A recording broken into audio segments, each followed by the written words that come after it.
Hello everyone, welcome to exam NCERT. Exam NCERT में आप सब लोग का बहुत बहुत स्वागत है। हम लोग इकोनॉमिक्स ना 9th क्लास की हमने स्टार्ट कर रखी थी, जिसमें हमने आपको 2 वीडियोस प्रोवाइड की हैं। वो आप देख लीजिए प्लेलिस्ट में जाकर। ओके, ठीक है। तो हम लोग अपना चैप्टर 2 कर रहे थे, जिसका नेम है संसाधन के रूप में लोग। ओके, तो हमने ये पढ़ना स्टार्ट कर दिया था। हमने अपना चैप्टर थोड़ा पढ़ लिया था, समझ लिया था उसको, है ना। समझ लिया था कि लोग संसाधन कैसे बनते हैं, है ना। ओके, हमने 2 कहानियाँ पढ़ी थी, एक विलास की, एक विलास था और एक कौन सा था, एक सकल। हाँ, सकल और विलास की कहानियाँ पढ़ी थी हमने ना, जिससे हमने समझा था कि सकल और विलास दोनों में से कौन संसाधन बना और कौन नहीं बना। ठीक है, जिसका स्वास्थ्य अच्छा नहीं था, जिसने एजुकेशन ठीक से नहीं ली, वो एक सरकार के लिए और मतलब हमारे देश के लिए संसाधन नहीं कहलाएगा। और जिसने शिक्षा प्राप्त की और जिसने जॉब की, है ना, तो मतलब जिसके पास मतलब उन्होंने अर्निंग की, तो वो टैक्स दे सकते थे ना हमारे सरकार को, तो वो एक संसाधन के रूप में उभर कर आता है वो इंसान। ओके, तो इसी तरीके से हम संसाधन पढ़ रहे थे। तो आज हम आगे पढ़ेंगे, अपना इस चैप्टर को आगे बढ़ाएंगे। ठीक है, हमने इन दोनों को पढ़ लिया था, अब आगे हम पढ़ते हैं। ओके, हमने यहाँ पे अपना पैराग्राफ छोड़ा था, राइट। हम यहाँ से पढ़ना शुरू करते हैं और आप लोग स्टेप बाय स्टेप आप समझते जाइए। आप सुनते रहेंगे, आपको आराम से समझ आ जाएगा। अगर नहीं आएगा, कुछ भी डिफ़िकल्ट है उसमें, ठीक है, तो मैं आपको वो एक्सप्लेन करती हुँ चलूँगी। ओके बच्चों, ठीक है। आप लोग अपनी बुक, जब आप ये लोग चैप्टर पढ़ लोगे, उसके बाद आप अपनी बुक पढ़ो, आपको बहुत ही ईजिली समझ आ जाएगा। ठीक है, तो आप क्वेश्चन आंसर्स भी आराम से कर सकते हो इनके। ठीक है, फिल इन द ब्लैंक्स होंगे, वो भी फिल कर सकते हैं आप आराम से। ओके, चलिए हम आगे बढ़ते हैं। देखिए, एक बच्चा भी जिसकी शिक्षा स्वास्थ्य पर निवेश किया गया है, भविष्य में उच्च आय और समाज को बृहद योगदान के रूप में अधिक प्रतिफल दे सकता है। ठीक है, ये भी आप समझ सकते हैं ना।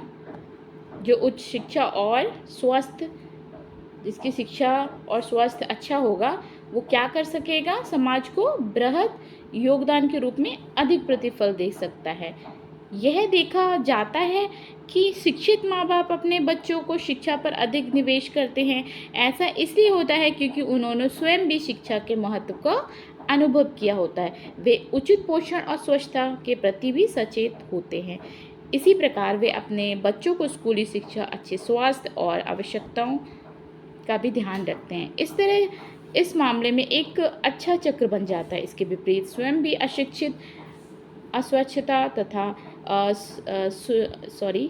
सुविधा वंचित स्थिति में रहने वाले माँ बाप एक दुष्चक्र सृजित कर लेते हैं और अपने बच्चों को अपनी ही तरह सुविधाओं से वंचित स्थिति में रखते हैं।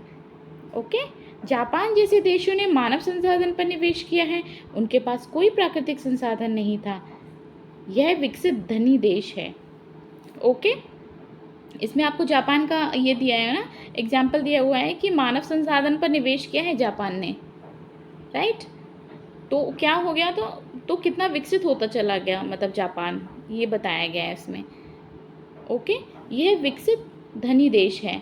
वे अपने देश के लिए आवश्यक प्राकृतिक संसाधनों का आयात करते हैं। वे अपने देश के लिए प्राकृतिक संसाधनों को मंगाते हैं। वे कैसे धनी विकसित बने, उन्होंने लोगों से विशेष रूप से शिक्षा और स्वास्थ्य के क्षेत्र में निवेश किया। उन लोगों ने भूमि और पूंजी जैसे अन्य संसाधनों का कुशल उपयोग किया। इन लोगों ने जो कुशलता और प्रौद्योगिकी विकसित की, उसी से ये देश धनी और विकसित बना।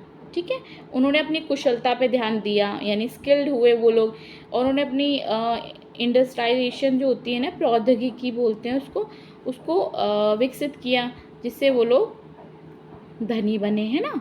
अब इसमें देखिए क्या ये दिया हुआ है, ये एक दिया हुआ है चित्र। क्या आप इस चित्र के आधार पर क्रियाकलापों को 3 क्षेत्रों में वर्गीकृत कर सकते हैं। ये देखिए 3 क्षेत्र दिए हुए हैं। पहला क्षेत्र क्या है? पहला क्षेत्र कृषि है ना? प्राथमिक क्षेत्र कृषि में आता है ना।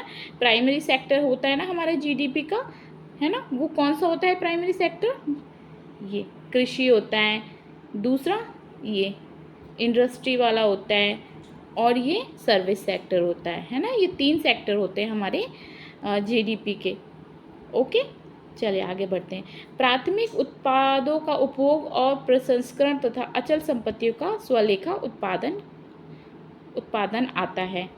ठीक है, इसमें क्रियाकलाप में देखते हैं क्या लिखा है। अपने निवास क्षेत्र के निकट स्थित किसी गांव अथवा कॉलोनी में जाएं और उस गांव अथवा कॉलोनी के लोगों द्वारा किए जाने वाले विभिन्न क्रियाकलापों को लिखें। ओके, ये एक प्रैक्टिकल आपको दिया हुआ है कि आप इस टाइप से आप प्रैक्टिकल करें, जिससे कि आप चैप्टर को अच्छे से और समझ सकते हैं। अगर ये संभव नहीं है तो अपने पड़ोसी से पूछिए कि उनका व्यवसाय क्या है, उनके काम को आप 3 क्षेत्रों में से किस क्षेत्र में रखेंगे, है ना?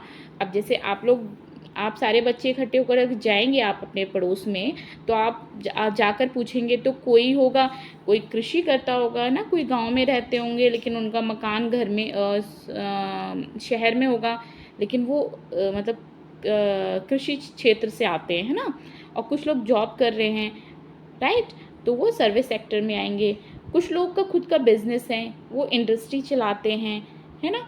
और उनके खुद के मशीन्स हैं बड़ी बड़ी, तो वो सेकेंडरी सेक्टर में आएंगे। इस तरह से आप समझ सकते हैं।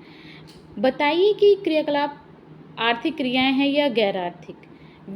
विलास गांव के बाज़ार में मछली बेचता है। इसमें आप लोग बता सकते हो कि कौन सा प्राइमरी और सेकेंडरी और टर्चरी कौन सा सेक्टर है। ठीक है, इसमें आप इससे बता सकते हो। जैसे ये विलास गांव में मछली बेचता है तो क्या हो गया, ये प्राइमरी हो गया, यानी प्राथमिक सेक्टर हो गया ये। ठीक है, और ये विलास अपने गांव के लिए अपने परिवार के लिए खाना पकाता है। सकल एक प्राइवेट फॉर्म में काम करता है। सकल अपने छोटे भाई और बहन की देखभाल करता है।